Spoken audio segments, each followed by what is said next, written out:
So good morning everyone, my name is Lalit Soni and you are watching Drishti IAS. In this live session as usual we will be talking about the Indian Express newspaper. Okay, and today is 14th of January, that is your Makar Sankranti. So first of all, happy Makar Sankranti. There are various stories which are there, and generally when we are talking about India, it is celebrated as a harvest festival. So in different part of our country it is celebrated in different ways. So we'll be talking about that in our fact of the day today. Other than that, you must have heard about the story of Bhishma Pitama. He was waiting for, he has this, you can say, special vardhan of Ichha Mrityu. Okay, so considering that he was waiting that when sun will transition into northwards, then only he will be accepting the death. So there are various such legends which are there, but we will be focusing on the astrological significance. We will be seeing that what, why, how it can be important for us. Okay, so let's start with the discussion. Here today we will be talking about the fact of the day. Here we will be seeing various harvest festivals which are there in India. Then coming to the next one, geography through maps. Herein we will be talking about some of the coastal areas. When we talk about the India, we have a very you can say extensive coastline. So we'll be talking about that. Okay, coming to the next one, important articles here. We will be talking about the project submerging the Ranthambore. In Rajasthan, there is this river linking project which is there, and they are proposing a dam on the Banas river, and because of that particular dam there are concerns that some part of the Ranthambore Tiger Reserve might be submerged. Okay, so environmentalists are having this concern, so we will be talking about that. Similar to that, we have talked about something similar in Khed Betwa river linking project. Okay, so that is something which you can remember. Then coming to the next one, registration of live-in relations. Okay, now when we are talking about Uttarakhand, you know that they will be implementing UCC, and considering that they are having this provision that they have to the citizens over there has to go for the registration if they are in a live-in relationship. Okay, so considering that, we will be talking about some of the important rules they have mentioned recently. Then coming to the USA's new AI rule. Now with respect to the AI chips, okay, here when we are talking about the AI chips, you must have heard about the big giant, that is Nvidia. Okay, so we will be talking about the exports of the AI chips and why USA is trying to restrict it. Okay, so we'll be talking about that particular rule over here. Then for your own read, there will be one article. We will be explaining the practice question which was given to you in the previous lecture, and then in the end there will be a practice question for you to attempt today. Okay, now let's start. Before moving further, I would like to tell you that Drishti IAS is offering ISGS foundation course for prelims as well as mains in the offline mode, and for English medium admissions are open, and for Hindi medium batches are starting from the 16th of January 11:30 AM. So you can directly visit the center or you can call on this number, that is 87501 87501. Okay, now let's start with the discussion of the day. That is, first we will be talking about the various harvest festivals in India. When we talk about Makar Sankranti, so mostly you will be seeing that in the northern region, in the Bihar, Jharkhand, we will be going for the Makar Sankranti. In Gujarat and Rajasthan region, the same festival is known as Uttarayan. Okay, so that is there. Then if you talk about this northeastern region, so here we have Magh Bihu. Okay, prominent in Assam, but yet it is celebrated along the you can say northeastern region. Then Shashur Sakrant, which is there in Jammu and Kashmir, Lohri or Maghi in Punjab, Haryana region, okay, and Himachal Pradesh region.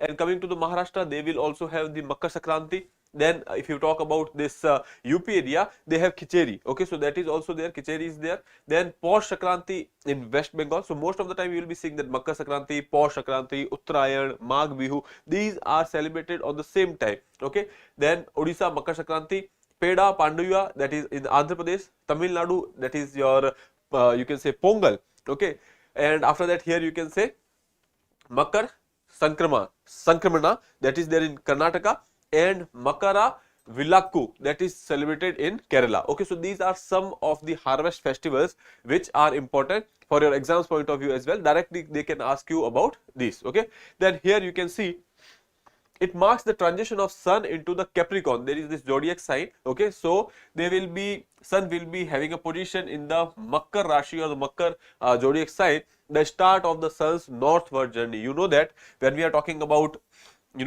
tropical regions and the equator, so we have two tropics. Okay, The movement of sun is from, you can say, one tropic to another tropic. Now when we are talking about this particular position and sun starts its journey towards north, this is called as Uttarayan. Okay, sun is moving towards the north region. So that is mostly your winter season. You can say this particular season starts, or you can say this festival starts in winters, that is 14th of January. So mostly you will be seeing that in the northern India you will be facing winters, and then it is moving towards the warmer season. Okay, so after that April, May, June you will be seeing the summers. Okay, I hope that is clear. Then this is the, you can say, summary of whatever we have discussed on the map. Now coming to the part over here, you can say Tamil Nadu, we have Pongal, Karnataka, Makar Sankranti, it is there, Punjab, Lohri, Bihar, Khichdi is there, Rajasthan, Makar Sankranti, Gujarat, Uttarayan, and when we are talking about Assam, Magh Bihu. Now when we are talking about the Rajasthan and Gujarat, you know that in Rajasthan it is also called as Makar Sankranti, okay, and it is also called as Uttarayan, because you can say the southern part of Rajasthan is having influence of Gujarat as well. So in this particular area, that is called as Uttarayan. And when we are talking about the northern part, wherein it is having, you can say, influence of the northern India, there it is Makar Sankranti. So this is having some kind of confluence over here. These are some of the facts which is given over here, which you can actually go and read. Okay. Then coming to the geography through map part, we have discussed the Himalayas. We have discussed the Gangetic Plains, we have discussed the you can say peninsular region, we have seen the hills of the central India, we have seen the hills of the peninsular region, we have talked about the western Ghats, we have talked about the eastern Ghats. Herein we will be talking about the coastal areas. Okay. Now if we talk about the states which forms the coastal, which are the coastal states, so here you can see, you can say Gujarat, then Karnataka, Gujarat, Maharashtra, Karnataka, Kerala, Tamil Nadu, Andhra Pradesh, Odisha, West Bengal. Okay, and here these are having the land boundaries over here. Okay, some parts you can see when we are talking about this particular region over here, that is having the land boundaries. So these are the states which are having the coastal boundaries. Now talking about different coasts over here, when we talk about the India's coastal boundary, you know that is more than 7,000 kilometers. So that is there. Now here, that coast over here, that is called as Kutch coast. Okay, because this region is Kutch region. Then coming to the next one, this region is your Kathiawar region. Okay, so this is Kathiawar coast. After that, you will be seeing that these are the Gujarat plains which is there on the coast. Then coming to the next one, here this is called as the Konkan coast. When we are talking about the northern Karnataka and the Maharashtra region, that will be considered as the Konkan coast, and mostly this is the area of Sahyadris. Okay, so after that, whatever coast is there, that is basically a Konkan coast. Then coming to the Kerala part, okay, so that is called as Malabar coast. Now this is very famous for the scenic beauty. When we are talking about the Konkan area, that is, you know, very beautiful area. So if you go through a rail journey over here, so you will be amazed. Then coming to the next part, when we are talking about the, you know that these are the areas of Western Ghats as well. Okay, coming to the Eastern Ghats or the eastern coast over here, you will be seeing that here we have this Cape Comorin, and then coming to the next one here, Coromandel coast. Okay, mostly this was famous during the time of Cholas. It was, it was a trading center.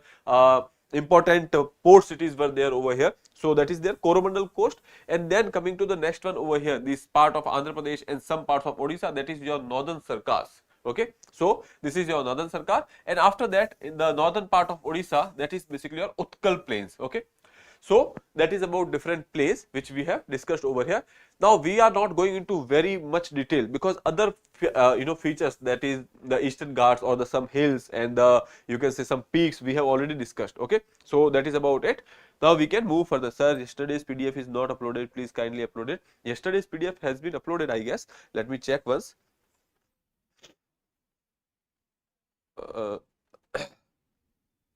Yesterday's PDF has been uploaded, so you can check again, so you will be finding it over there. Okay, anyways, now let's move further and start with our discussion. Herein there are two factors I would like to tell you before we move further, that is coastline of emergence and coastline of submergence. Okay, coastline of emergence and submergence. Here you can see when we are talking about this particular region or the western coast, so western coasts have some of the coastlines which are emergence and some of them are of submergence. Now this is one part, this is the second part. Now when we are talking about the coastlines of submergence, that means that here you can see coastline of emergence is formed either by upliftment of a land or by the lowering of the sea level. Here let's see, let's say This is your sea level. This is your continent. Okay. This is your solid continent, I would say. This is your sea level. Now they are saying that either by the upliftment of the land, if the land is uplifted, this is the motion over here. So what will happen is that this is your sea, land has uplifted, so that is the block. Okay. Now this is the coastline of emergence. Okay, that is one case. Second thing is, if this particular portion goes down, or you can say there is a fall in the sea level, so again what will happen is that this will go down, again this will be coming up. Okay, so ultimately either way, okay, if we are seeing that if the sea level is falling or the land is getting up, getting out, okay, or land is rising, so in that case we will be saying that this is the coastline of emergence. The coastline is basically getting out. Okay, so that is coastline of emergence. Now when we are talking about the Western Ghats or the northern Western Ghats, you will be seeing that herein this is the coastline of emergence.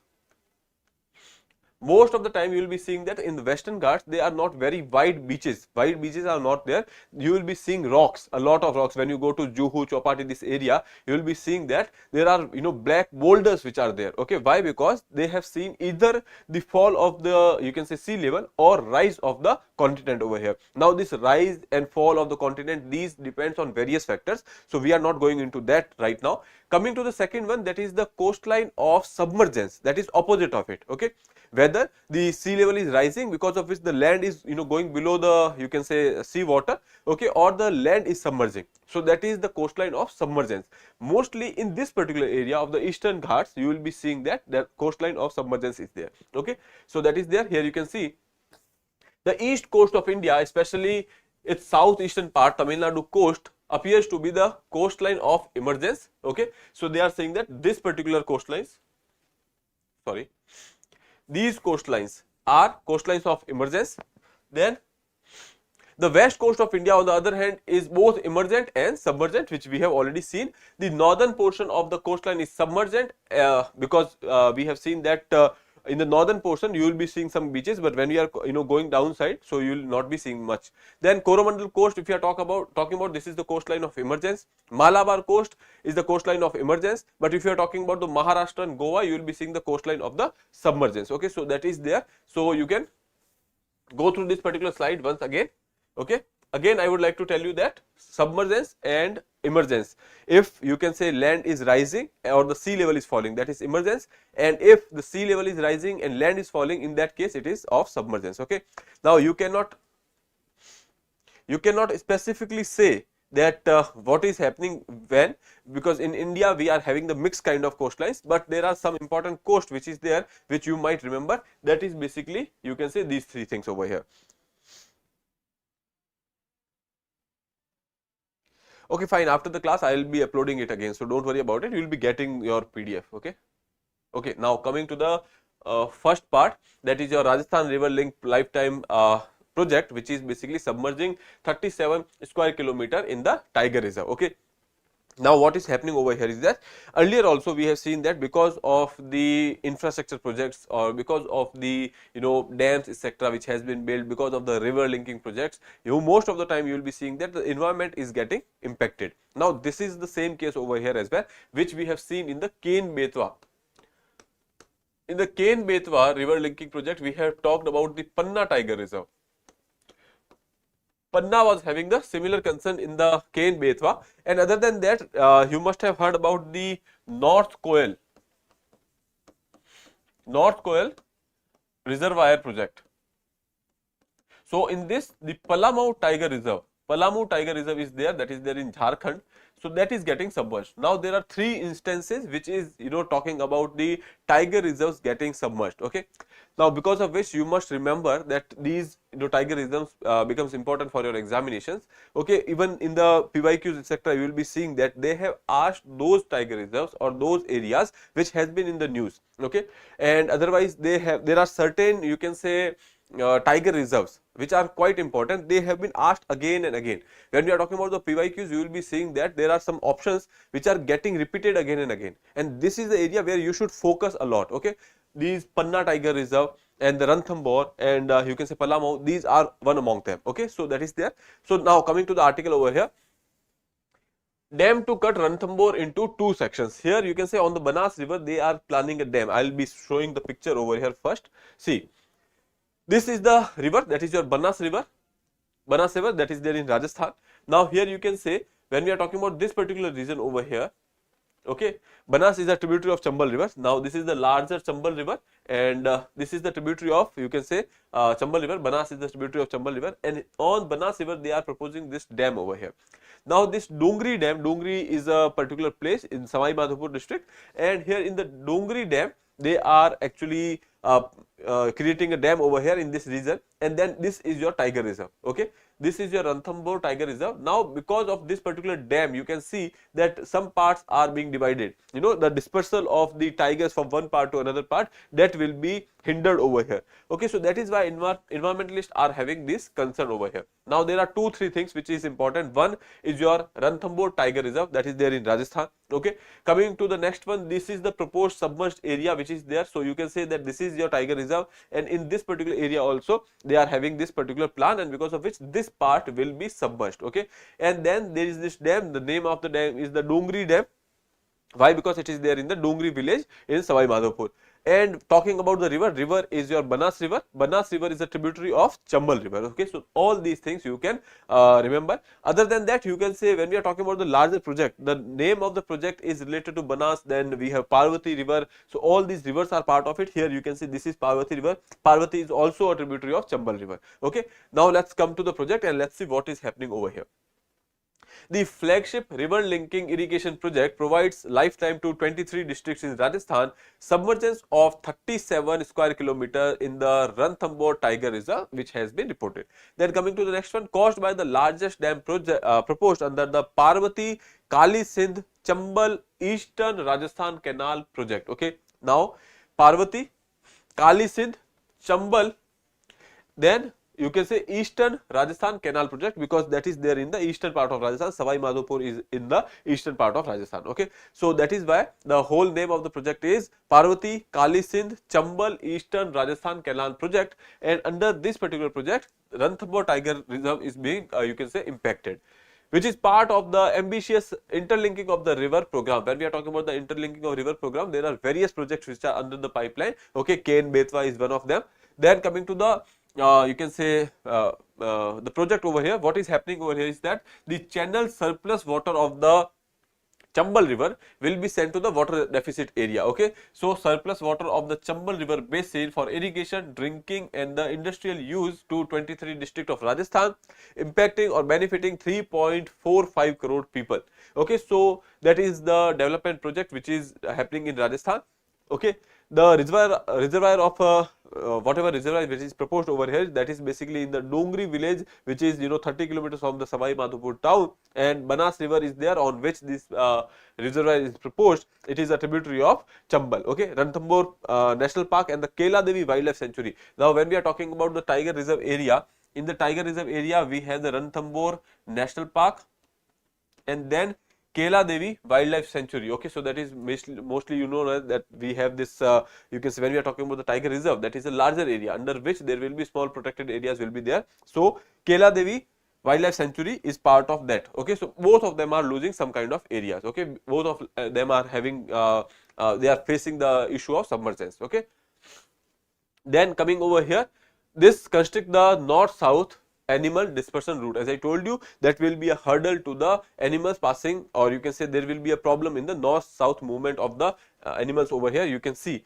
this is the northern region, this is the southern region, and if this area, okay, this is the area of submergence, and because of which the north-south you can say movement will be hindered. Then incidentally, the Ranthambore is the third tiger reserve facing the loss of land in the upcoming reservoir, which we have already seen, because first one is your Ranthambore, second is your North Koel reservoir on the Palamu tiger reserve, and we have talked about the Ken Betwa and the Panna tiger reserves. Okay, so these are the three projects which you can remember. They can ask you. Other than that, please remember the name of the project that is given over here, that is your Parvati Kali Sindh Chambal North Rajasthan Canal project. Okay, so in the short form that is known as PKCERCP.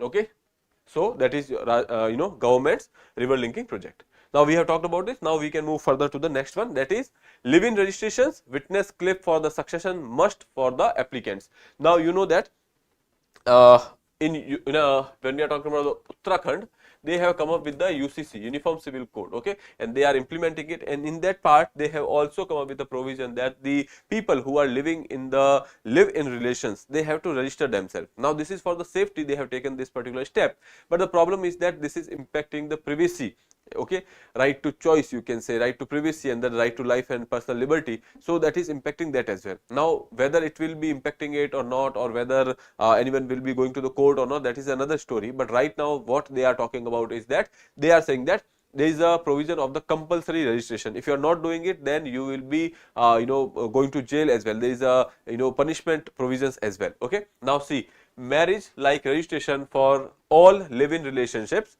compulsory video recording of the witness in case of the testamentary succession, and photos and Aadhaar details in all registrations, okay. This is mandatory requirements. Now what they are talking about, one is that you have to go for the registration. Second thing is that you have to produce witness or the video recordings of the witness which is part of your testamentary succession wills, okay. That is there. I will be telling you what is testamentary succession. Then coming to the next one, photos and the Aadhaar details in the registration, okay. So they have to give your photo, they have to give you have to give their Aadhaar details as well, okay. These are the mandatory provision. A third person objection to a marriage or the live-in relation can be done through the complaint, okay. So if someone is there and they are having a problem with someone living in relations, in that case they can file a complaint as well. There are two type of registration for live-in relationship, one for the partners living in the Uttarakhand, one for the people who are living in the Uttarakhand, and one for those who are from Uttarakhand but living outside the you can say Uttarakhand and in India's territory, okay. So that is the provision. Here you can say Uttarakhand plans to roll out UCC, the Uniform Civil Code will be implemented from January 26, 2025. Mandatory registration, live-in relations will require a registration, which we have already talked about. Testamentary succession, when we are talking about the testamentary succession, that means that if there are two partners, let's say there is person A and person B, they are living in a live-in relationship, and when we are talking about in the case of death of a particular person, let's say Mr. A dies unfortunately, now what will happen to his property, okay, whether she will be having any right or not, now that depends on a testamentary succession. Testamentary succession means that you can simply say that it is a kind of a will, that person A will decide that what will be done to the property he has acquired, okay. So that is there, and we are talking about the self earned property over here, not the ancestor property, okay. So that is there.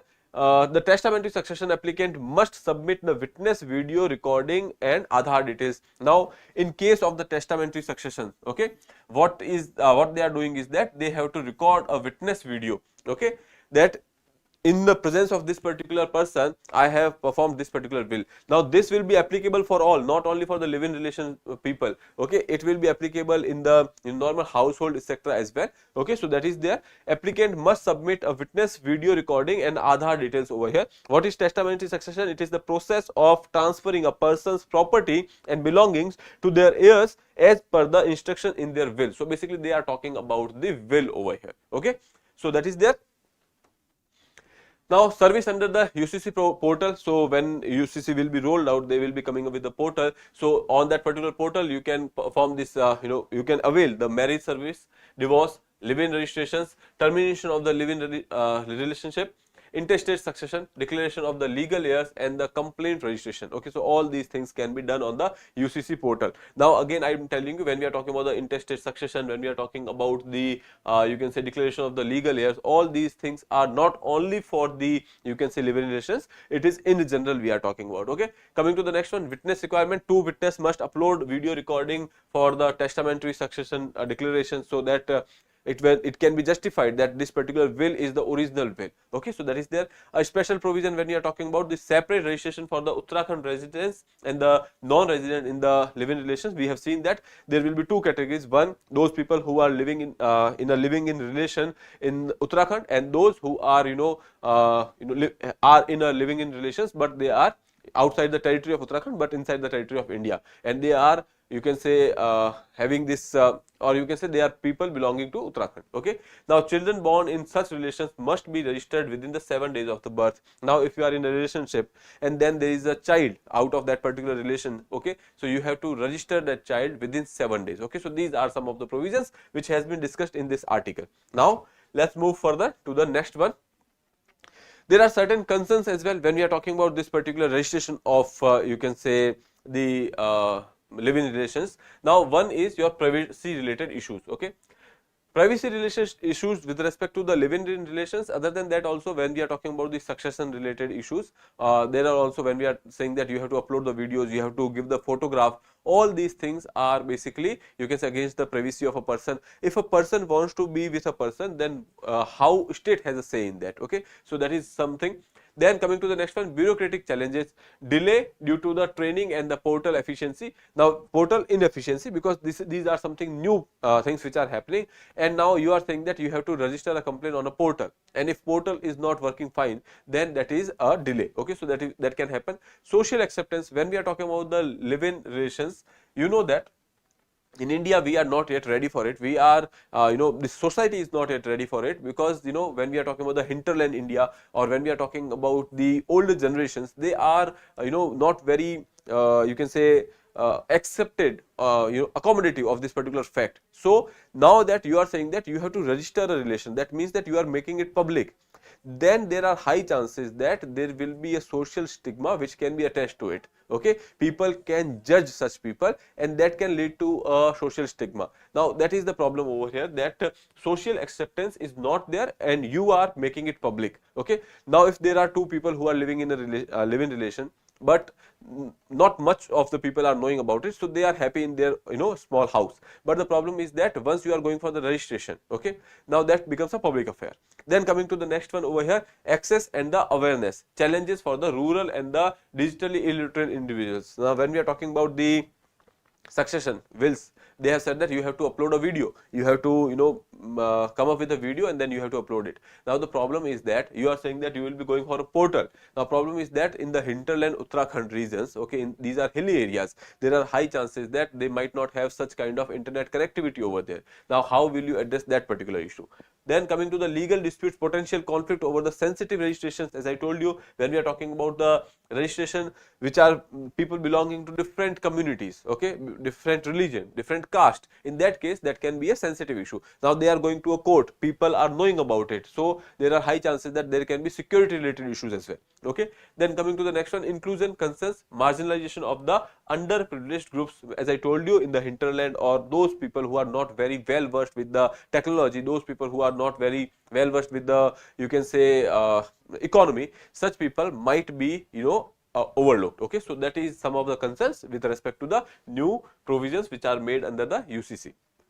Now how the United States new AI chip rule will work. Now some of the aspect over here are technical, but you don't have to worry about that, because UPSC will not ask you this much technicalities. Okay. So when we are talking about this particular article over here, what they are saying is that AI chips are nothing but, when we are talking about artificial intelligence, and when we talk about chips are your semiconductor chips which are there, and ultimately they are having this computing you can say powers. Okay. When we are talking about the graphics etc., for that these chips are there. Nvidia is a company which started in the graphics, okay, and these chips are used for the graphic processing, but later on it was seen that it can also process the data.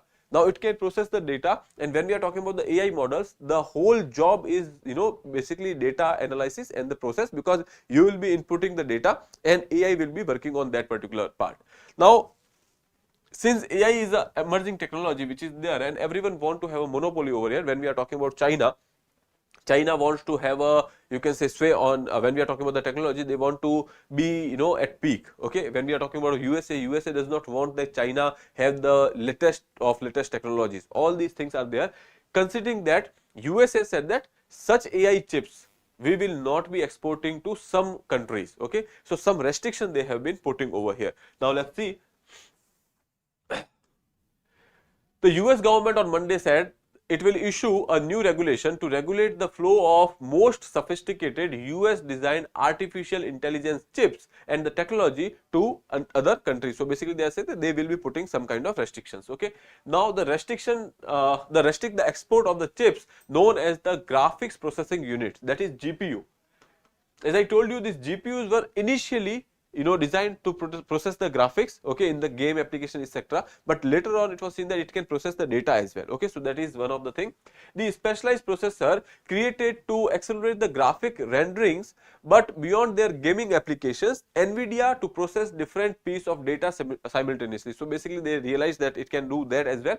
Now it is valuable for the training and the running of the AI models, because AI models are running on the data only. Okay, the more and more input you are giving, the more and more data you are giving, the better and the precise AI model will be. Okay, so that is there.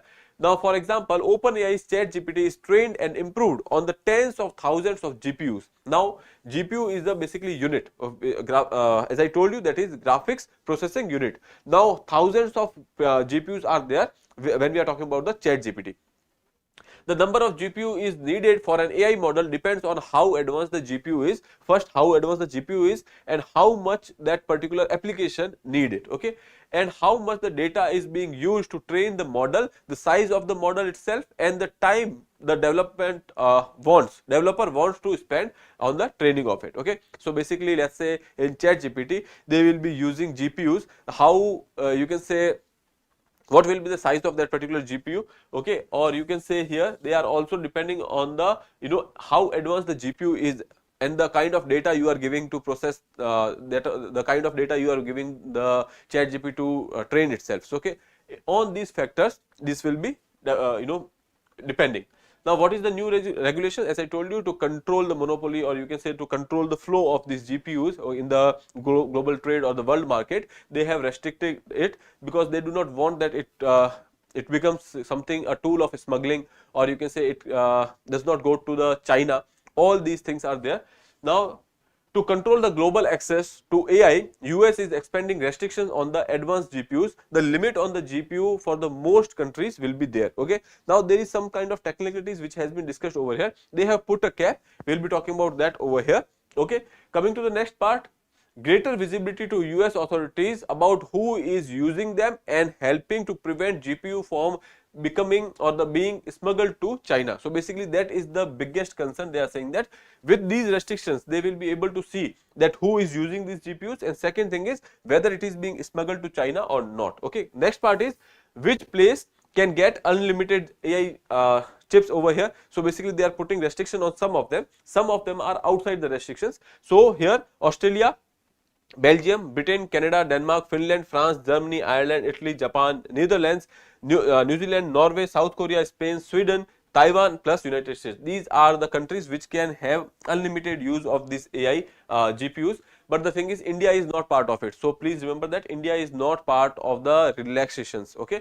Then what is being done with the model weights? Model weights we will be talking about. They are also putting some kind of cap on the model weights, and they are making sure that these model weights are not going to another countries or another big tax. Okay, so here you can say another item being controlled by the US is the model weights. AI models are trained to produce meaningful material by feeding large amount of quantity of data. So that is there. Algorithm evaluate the output to improve the model's performance. We will be talking about that, what is model weight. Okay, just keep that in mind.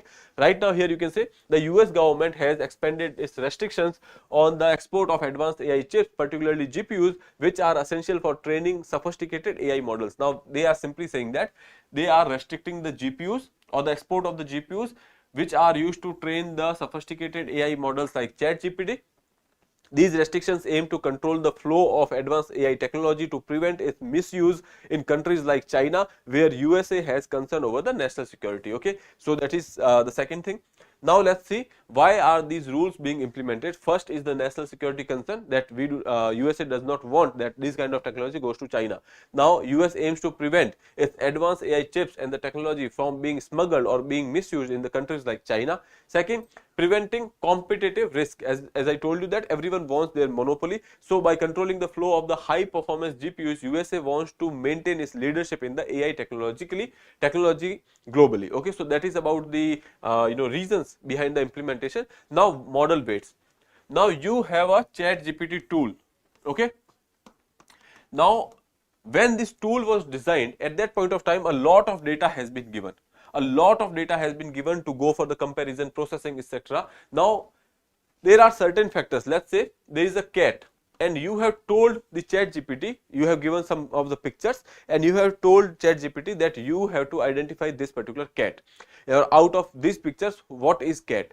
Now the model weight here would be the, you can say, specific feature on which the AI will be deciding that whether it is a cat or not. So here you can see that there are certain you can say features like the shape, like fur, ear, all kind of these things that will be AI will be actually looking for, and then it will be answering that yes, it is a cat or no, it is not a cat.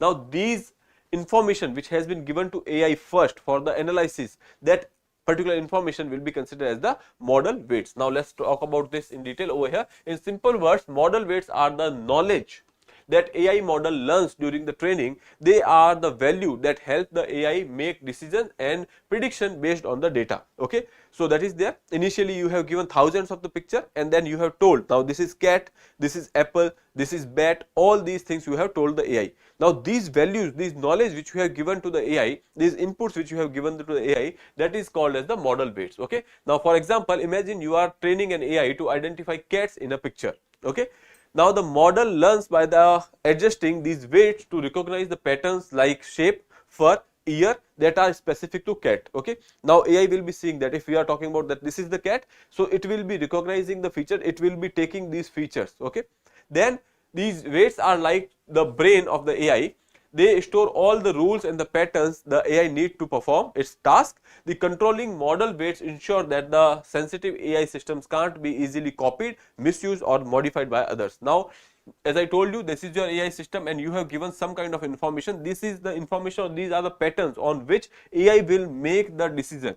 Okay, now these datas, these are basically forming the basis of the AI's work. Okay, now if you are controlling them, that means that no one can actually take away, or you can say no one can actually hinder or manipulate this particular system. Okay, so that is your model weights, and USA is trying to you can say control that as well, so that any other country cannot copy it. Okay, I hope that is clear.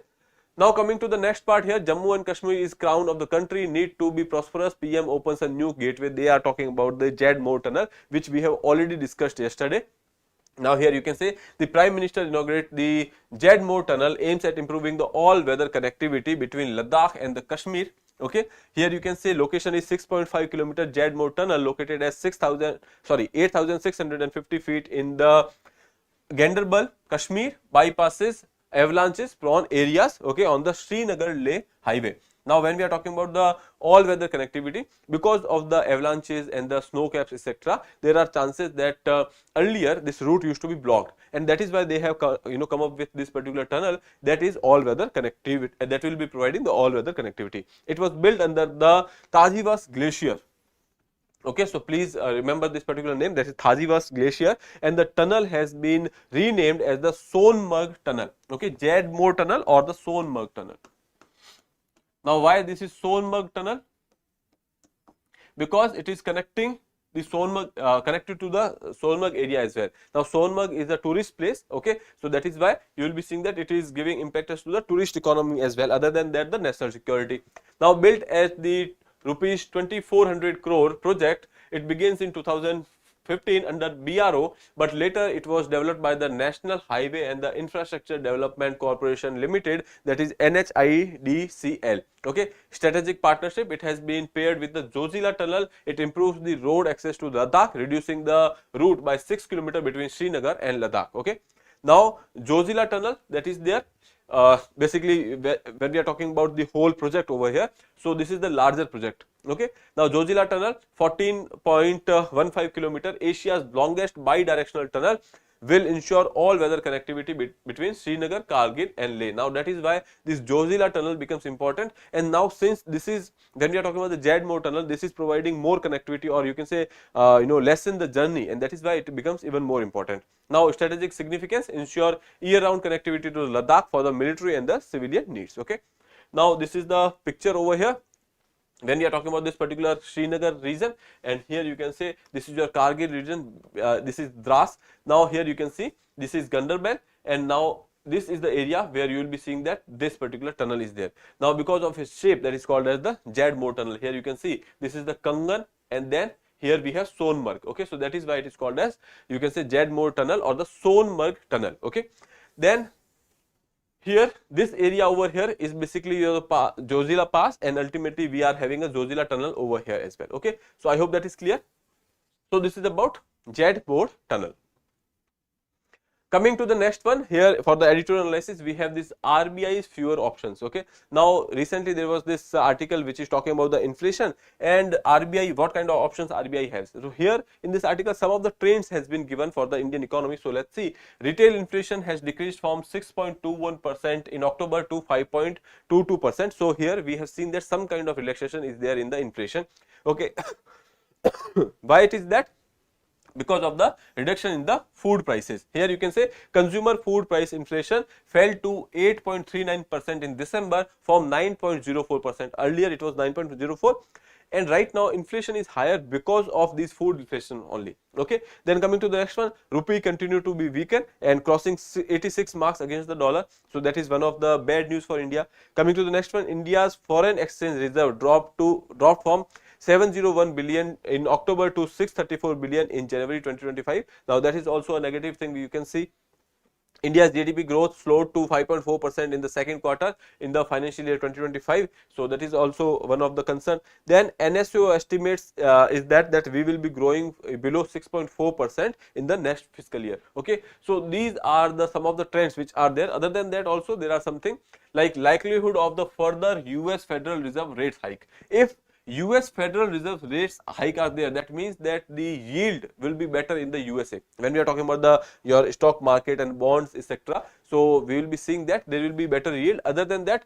when these rates are hiking, that means that you can say your dollar will be getting strengthened. Okay, so that is also there.